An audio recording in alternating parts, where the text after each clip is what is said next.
Assalamualaikum warahmatullahi wabarakatuh, Sobat Tani Indonesia, Sobat Sehat Tiara Farm. Saya masih ada di Nusantara Date Farm di daerah Cibinong, tepatnya di Karadenan, Jalan R. Aspia nomor 2. Ini saya tertarik, ini 2021 ya, saya datang ke sini. Ini masih kecil nih Sobat. Sekarang udah gede, pohonnya itu udah diameternya udah lebar. Ini ajwa dari biji ya? Betul. Oke, Pak Gun, saya bersama owner Nusantara Date Farm langsung. Nanti kita tanya-tanya nih. Saya tertarik sebenarnya ada pisang di sini. Kenapa ada pisang? Terus nutrisi apa yang dipakai nih? Kebun risetnya Pak Gun. Assalamualaikum Pak Gun. Waalaikumsalam warahmatullahi wabarakatuh. Pak Gun, ini ajuannya sudah semakin keren. Terus ini Deglet Nur. Sambil menghafal saya Sobat. Ini Deglet Nur itu Rotana ya Pak Gun ya? Itu Mejol. Dan ini ada baju Jambore Nasional Lumbung. Ada Bude Wati, Bude. Assalamualaikum Bude. Start kelas. Assalamualaikum. Nih, kita tadi habis belajar polenasi KL1.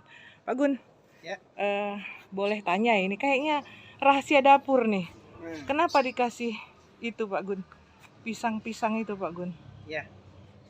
Jadi begini, jadi di kebun kita melakukan perawatan treatment terhadap tanaman kurma itu full organik, jadi tanpa ada sentuhan bahan kimia. Dalam hal ini adalah pupuk kimia sintetis maupun pestisida sintetis. Masya Allah. Ya, jadi termasuk pun juga salah satunya yang kita lihat ya, gitu. Ya.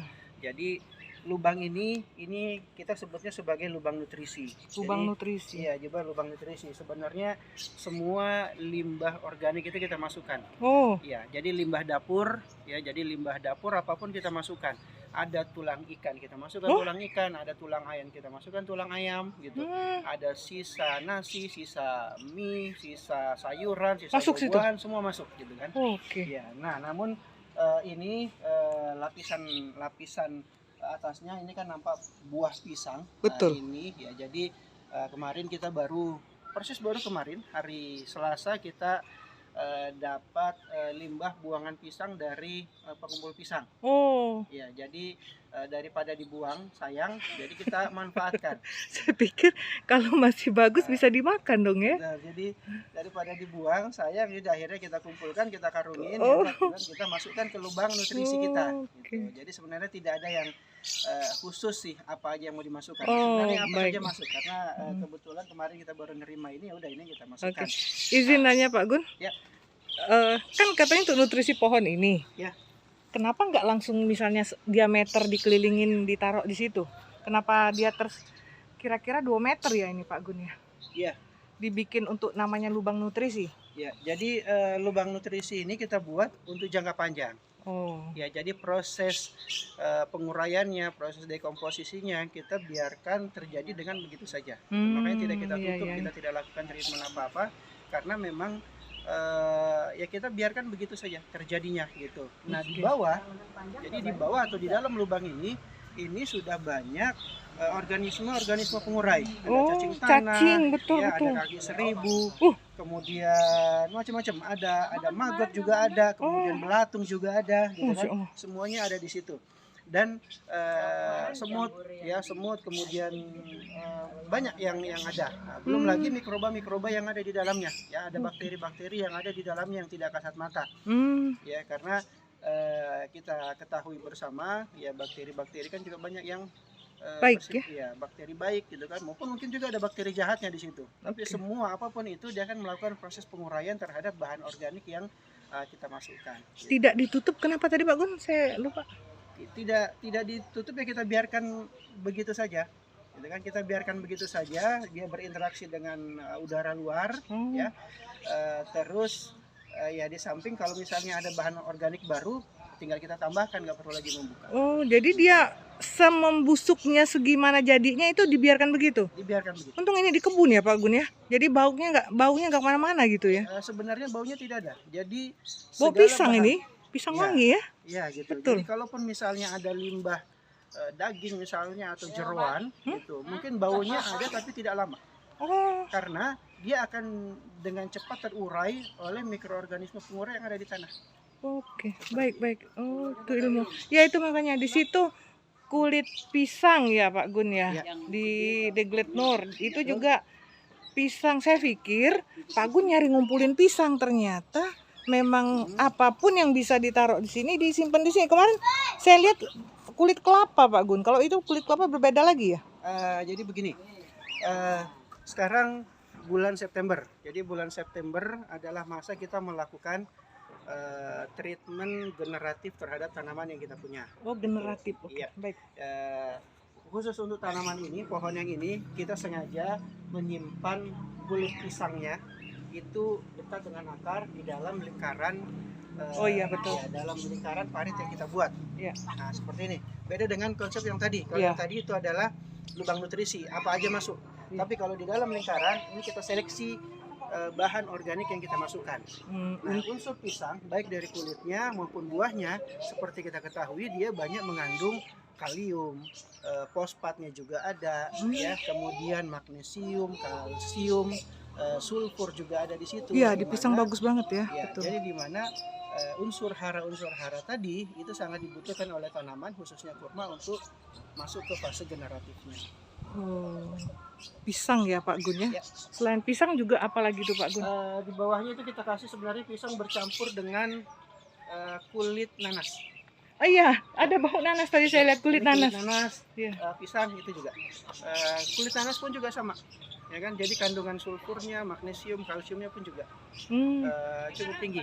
Itu di luar dari jamu-jamuan atau pupuk organik yang Pak Gun Ya. kasih ke aplikasikan di pohon kurma ini juga. Nah, jadi begini.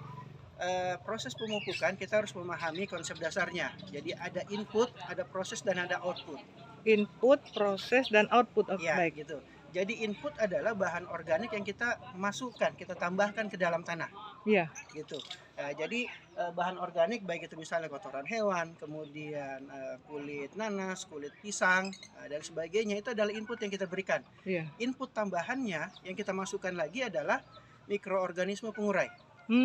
Ya, dalam hal ini kita membuat ramuannya sendiri dalam komunitas Lumbung Bumi, yaitu kita kenal dengan istilah jamu bumi, ya, sebagai aktor atau sebagai, ya kalau ibaratnya sebuah masakan dalam sebuah restoran, chefnya yang mengolah bahan organik input yang kita berikan tadi itu oleh mikroba.